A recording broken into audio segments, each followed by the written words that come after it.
Hello and welcome back. In this video, we're going to explore how data works in Remake. So that means how Remake organizes data and how it saves it and in what format it saves it. This video is for beginners as well as people who just want to understand Remake's syntax better. So here we have a starter page for a logged in user. And on the page, we just have the simple div that says hello world. Now, Remake stores data in one of two data types, objects or arrays.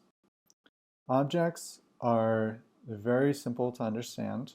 They have this syntax and they have a label on the left and a value on the right. Now in Remake, this value can either be a string, which means that it's a word or multiple words inside of quotes, or it can be an array or a list. This is also known as a list, or it can be another object. So you can have another label and then another value inside of that. Now, if you don't understand what objects or arrays are, I suggest looking up a tutorial on that because you're going to need to know it in order to kind of understand how Remake saves data. But basically, it's just either going to be a label and a value, and that value can either be a list, so the value is always either a list, a string, and that's just a word or multiple words, or another object, which is just, as we just learned, a label and a value. So you can kind of think of an object, if you don't kind of understand it yet, as a menu, right? So you might have a menu with a bunch of labels and values, and this might be menu item 1, menu number 1, and then this might be, menu item. This might be item number 1, and then this might be item number 2, and this might be item number 3. And you might order from the menu saying, oh, I just want item number 1, item number 2. But the way you're going to know what those represent is the value, right? So on the menu, there's going to be a description of what item number 1 is. So this is like lobster bisque with lots of butter. And this one is tiramisu. And then this one is, a hamburger. And if you say, I want item 3, the server's going to know what you mean because the description is equal to this. So that's basically how objects work. They have a label so that you can kind of name it easily, and then they have a description or a value. So this is an example of a menu, but it's also an example of an object. Now, you might have, as a subcategory of item 1, you might have item number 16, which is French fries. And this is an example of this item is going to come with this menu item, but it also has its own description. So you can have kind of a nested label, right? As well as a nested value inside of a label and value up above it. And a list, to just understand what that is, it's just, like a series of items that you want to save all together in one area so that you can kind of go through them one at a time and display them on the page. So that's what a list is, and the syntax for that looks like this. And you'll have, item 1, item 2, item 3, item 4, separated by commas. And if you want those to be objects, it's going to look like this, where you have label, value, and then another label and value. And there can, of course, be multiple labels and values inside of each object. But we'll get to that in a second. But that's basically how Remake stores data. So let's make an object out of this element. So we're going to say data O type, and this is a syntax that Remake understands. The O here stands for output, and that means we want to output data from this page. So we're going to say data O type equals object. And now this single attribute with this value will transform this element into something that Remake can understand. Let's see what it looks like. So now if we refresh this and we look at the corresponding data, we're going to get an object, right? See this curly brace, that means it's an object. And we're going to have a value of ID equals some random string of characters. Now this ID thing is not something that we have to worry about right now. This is something that Remake generates for you automatically to make your life easier, and it's something we'll use in a later video.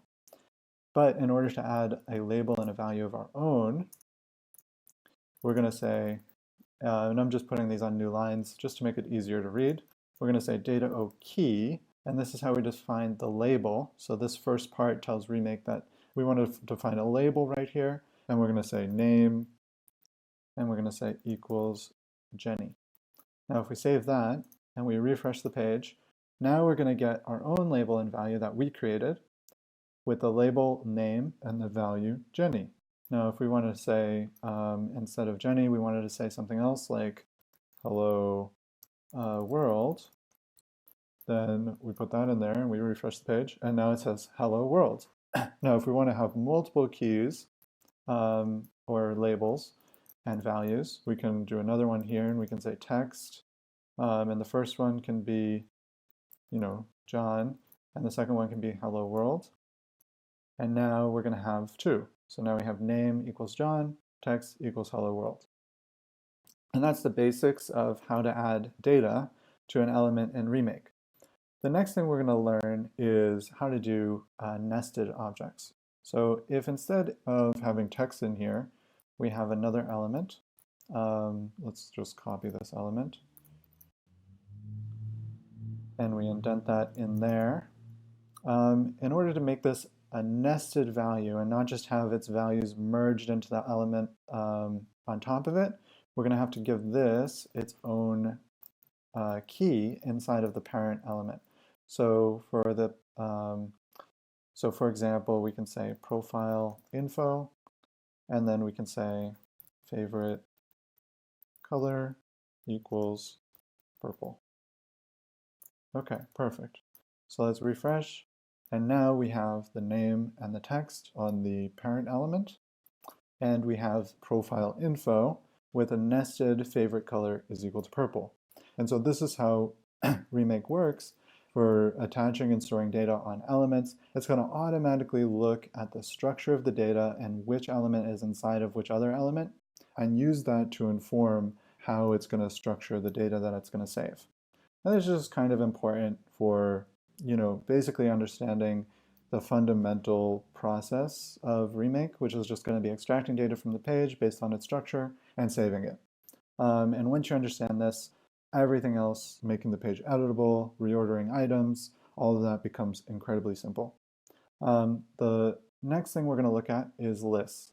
So if we make this parent object a list, and then we make this this inner element an object, and we put it, and we have a name of John, and then we put another object inside of here, and we have this have the name of Jenny, and then we have another one with a name of Peter.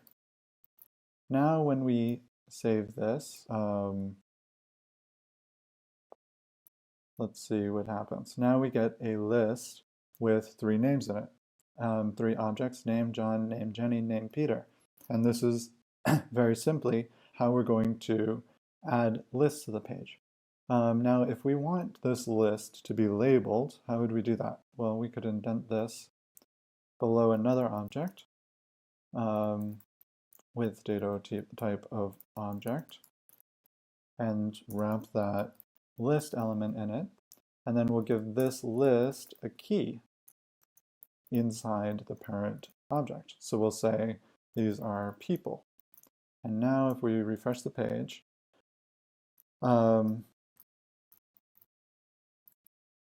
we're going to get a list of people, and our old elements are still going to be there.